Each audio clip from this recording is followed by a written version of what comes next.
Assalamualaikum warahmatullahi wabarakatuh. Nama saya Sri Susanti dengan NIM E19030310016. Di sini saya bersama teman saya. Perkenalkan, nama saya Rahyan Sola Muhammad dengan NIM E19030310117, Prodi D3 Akuntansi, Fakultas Ekonomi, Universitas Nahdlatul Ulama Surakarta. Oke, di dalam video ini kami akan membahas akuntansi rekening dalam laporan keuangan daerah.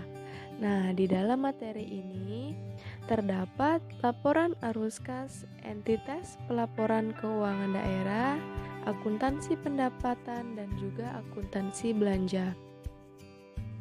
Nah, sebagai dasar materi ini kita harus tahu dulu nih apa akuntansi keuangan daerah.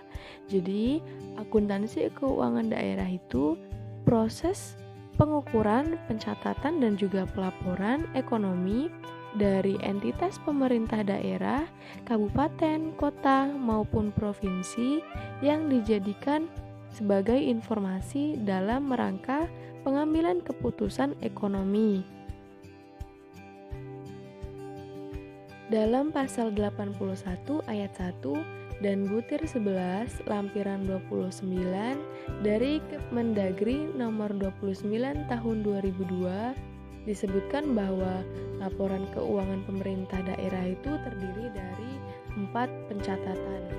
Nah, yang pertama laporan perhitungan APBD, nota perhitungan APBD, laporan arus kas, dan juga neraca. Nah, yang pertama kita membahas laporan arus kas. Laporan arus kas ini dibuat bertujuan untuk menyajikan informasi mengenai kemampuan pemerintah daerah dalam memperoleh kas dan menilai penggunaan kas untuk memenuhi kebutuhan daerah dalam satu periode akuntansi. Nah, di dalam laporan arus kas ini menggambarkan saldo awal, penerimaan kas, pengeluaran kas, dan saldo akhir kas daerah. Dalam penerimaan dan pengeluaran kas terdapat beberapa aktivitas.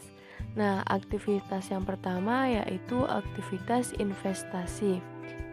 Aktivitas ini biasanya berkaitan dengan pemberian dan penagihan pinjaman, pembelian dan penjualan surat tanda utang, saham, dan tanah atau bangunan. Selanjutnya, aktivitas pembiayaan.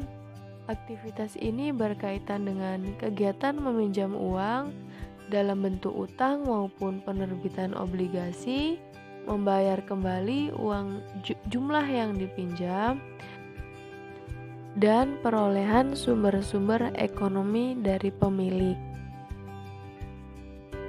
Yang terakhir, aktivitas operasi. Aktivitas operasi ini seluruh transaksi dan peristiwa lain yang tidak termasuk dalam aktivitas investasi dan juga pembiayaan. Nah, umumnya mencakup pemproduksian dan penyerahan jasa pemerintah daerah kepada publik.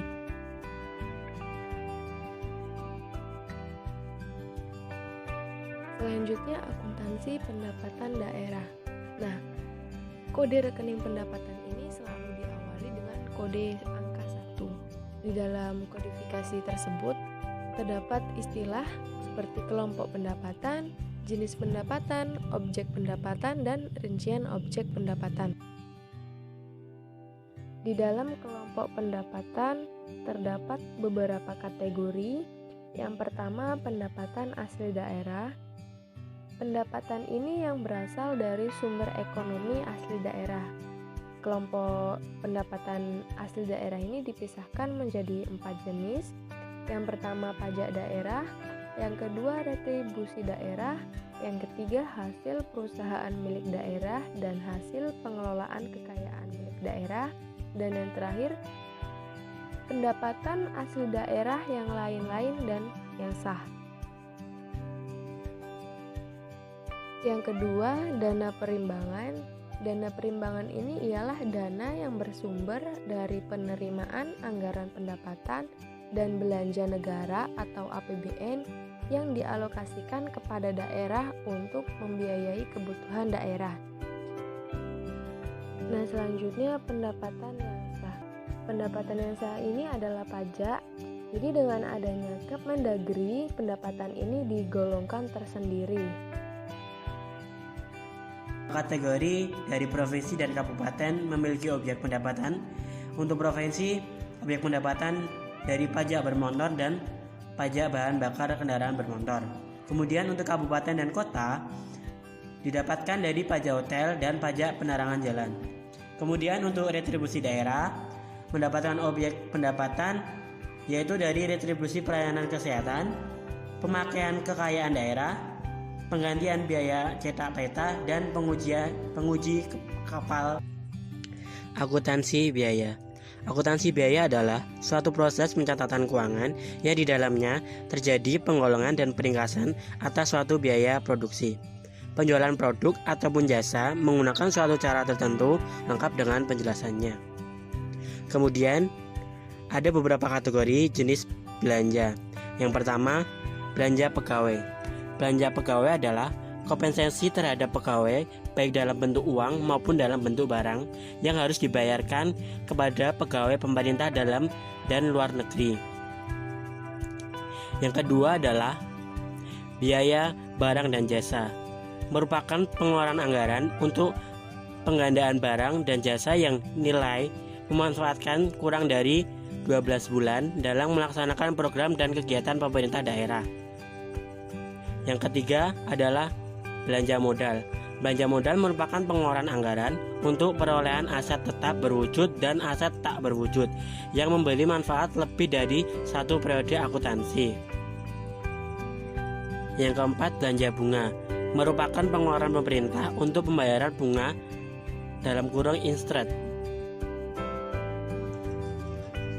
Yang kelima, belanja subsidi merupakan alokasi anggaran yang diberikan pemerintah kepada perusahaan negara, lembaga pemerintah, atau pihak ketiga lainnya yang memproduksi, menjual, mengimpor, atau mengimpor barang dan jasa untuk memenuhi hajat hidup orang banyak sedemikian rupa sehingga harga jualnya dapat dijangkau oleh masyarakat.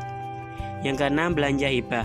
Belanja hibah adalah pengeluaran anggaran untuk pemberian hibah dalam bentuk uang, barang, dan jasa kepada pemerintah, perusahaan daerah, masyarakat, dan organisasi kemasyarakatan yang secara spesifik telah ditetapkan peruntukannya.